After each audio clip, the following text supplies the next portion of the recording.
1955 Mercedes-Benz 300SL Gullwing with factory rudge wheels. We're going to go take it out on a drive. As you can see, it shows 410 miles on the trip odometer.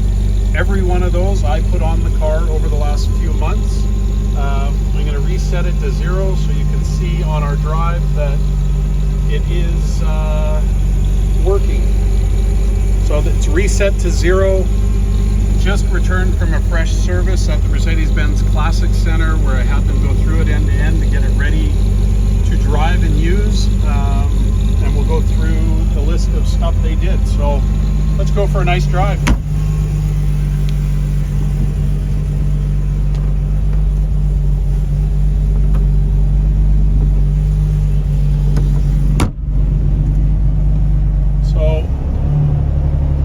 Been a fun auction. We've had lots of people reach out to us about the car to find out more information about the history and restoration and all that kind of stuff. So the nuts and bolts of 300SLs, I'll give everybody my quick span of knowledge, and I'm sure I'll get corrected along the way. 300SL was made from 1954 to 1957. 54, the first 50 cars were a little bit different than the later cars. Just in some details, the shifter on a 54 car would be a gooseneck shifter. There's a few other differences which I can get into the specifics in the comments if people are curious. But the motor, the transmission, all that kind of stuff is the same throughout all 1,400 Gullwings that were made from 54 to 57. There is some little changes throughout each model year, which are minor, but no major changes. All the body panels and everything are the same. So in a 300SL, there's various different places that you can check for original numbers matching, as many people call it, and original colors, where it was shipped new. All of that is on the Mercedes-Benz Classic data card that they supply from the archives. The guys at the Classic Center are great. They are super helpful with information. We take the cars to them, have them serviced, have them gone through and verified for numbers matching and whatnot. So this car was born in its current color, which is DB190 graphite gray with a red leather interior. The car was destined for Southern California for most of its life, was retained by the same owner for 44 years. Then it was sold, I believe in 2010 through Gooding & Company. It was bought in 2010, sold in 2013 through Gooding & Company after it went to Paul Russell & Company, one of the world's best 300SL restorers. Paul Russell & Company went through the car mechanically and cosmetically and did paint, interior, and some mechanicals. That owner retained it for about 3 years and then ended up selling it Gooding. Gooding sold it to a collector in Texas, who we bought it from in 2023, I believe, which we can be more specific with dates if it's important. In and around 2023, when we bought it, we sent it to the Classic Center. And go ahead. When we bought it in 2023, we sent it for pre-purchase inspection at the Mercedes-Benz Classic Center and had them go through everything. One of the cylinders was showing low compression, and so we ended up selling it to a customer in New York. He took it to Randy at R&R Restoration, had the motor and transmission rebuilt, and gone through, I think he spent around $85,000 going through everything, and he ran the Colorado Grand in the car last year, putting 1,000 miles on it. I saw it on the Grand, and anyway, a conversation on the Grand ultimately turned into us buying the car back from him. He's got quite a few cars, and I think historically owns them for a period of time, does a few events with them, and then moves on to something separate. This owner has had several 300SLs 300SLs over the years, so this wasn't his first. And we brought it back to California. When it was sold at Gooding, it had chrome finished wheels, which it wasn't born with, so those were returned to the painted wheels. It does have a Nardi steering wheel, which wouldn't have been on the car from the factory, but you'll see here it says Nardi right on the steering wheel. It's not a replica, it's an original Nardi wheel. It has added luggage that I believe Paul Russell and Company did when they did the interior. We added a set of plaid seat cushions. Driving the cars in the summer in the hot heat, I really like the plaid cushions, so we do it with a lot of the cars. Gives it a little bit different look, and it takes 30 seconds to swap them over from the leather cushions over to the plaid cushions. So if you like one or the other, that may be the one that you go with.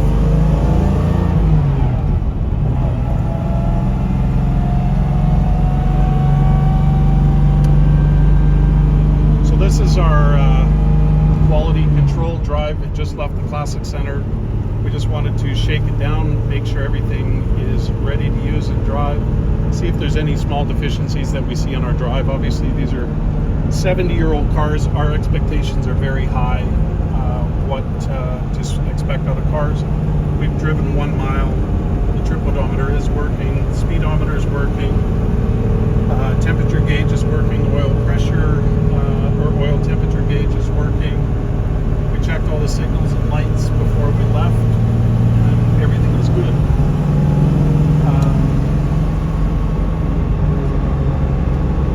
I've spent thousands and thousands of miles in 300SLs, I bet you, over the years. With Roadsters and Gullwings, we've sold well over 100 of these over the years, and I gotta tell you, when you drive one, you know if you've got a good one or if you've got a tired one, a well-restored one, or sometimes a well-restored car doesn't mean a well-sorted car. This car, I've spent 419 miles in it now, and I've driven this car at speeds in excess of the speed limit just once, and it absolutely drives fantastic. It's very well sorted, has great power. I can check with Randy at R&R to see if he put a sport cam in it when he rebuilt the motor or not. I'm sure you're speaking up then loudly. So we're on the 73 freeway here in Newport Beach. We'll go for a little drive. I just want to get the car up to temperature, get out of traffic a little bit on the 73, and just give you an idea of what to expect in a 300SL. Everybody always asks, what do they like to drive? And if you've ever driven some of the same cars of the same vintage, the expectation that you get in with is far exceeded with other cars in the same generation. Like, you get into a 55 Corvette, it feels archaic. You get into an old 50s Jag, same thing. This car,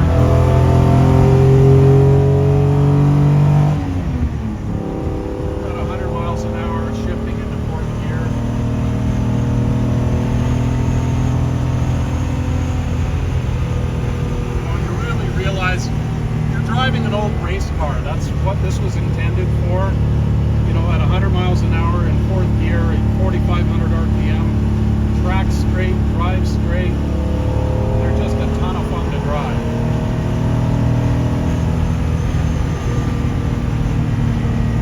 My favorite things is first drives with people in 300SLs, because they don't know what to expect, and it's just so much better than what anybody really thinks it should drive like.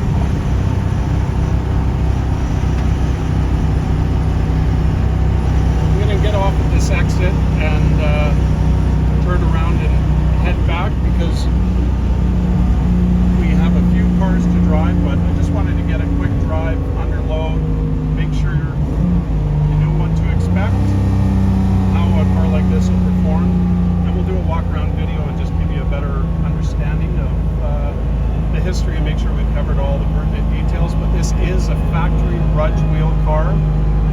Of the 1,400 300SLs made in a Gullwing, We believe there's around 200 cars made with factory Rudge wheels, making this exceptionally more valuable than a car with the 5 lug wheels. I saw some comments that it's about a $200,000 ad.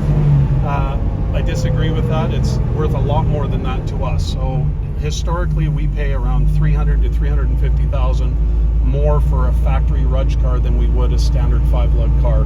They're hugely more sought after. It's exactly what everybody wants, and then color plays a big factor. DB190 graphite gray. It's the sinister look of a black car without the upkeep of black paint. So it's a great combination and super desired. So here it is. Enjoy. If you have any questions, reach out. The car's in Newport Beach. If anybody wants to have a look, please do.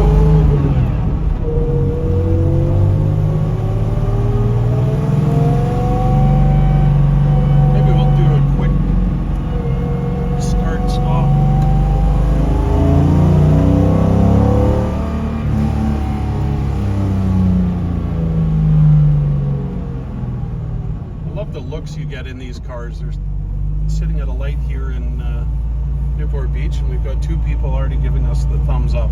It's just such a well-liked car. I don't think they're ostentatious. They're something that everybody just loves seeing.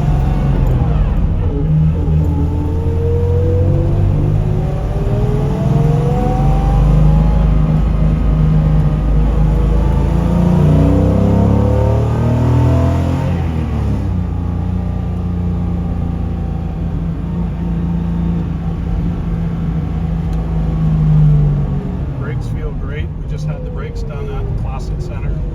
Make sure we went through those. The brake drums were, I'm not super technical, but the brake drums were done. We'll upload that invoice.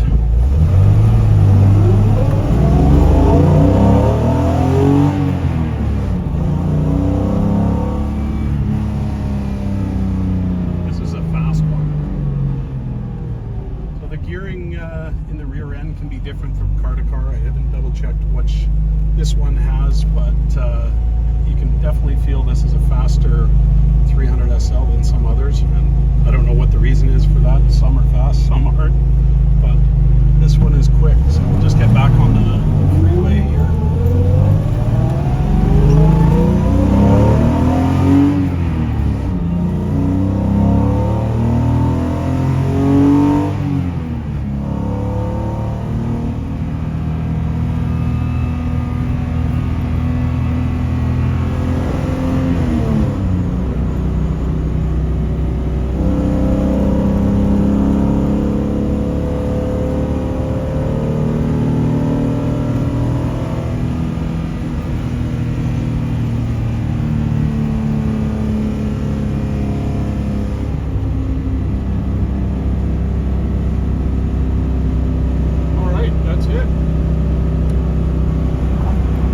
Finishing our drive. We just went for a quick 12-mile drive in the Gullwing. Everything feels really good.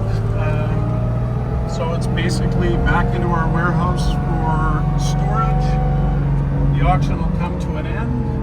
I'm confident somebody is going to be the new owner in 4 days, and we can't wait to find out who it is and let you join the 300SL community, or if you already own a Roadster, add this one to your collection and continue the 300SL ownership. But I have nothing but good things to say about this car. As I said, I've probably driven 50 of these cars in my life. I've sold at least 100, and this one is a great one. Cosmetically, it stands very tall.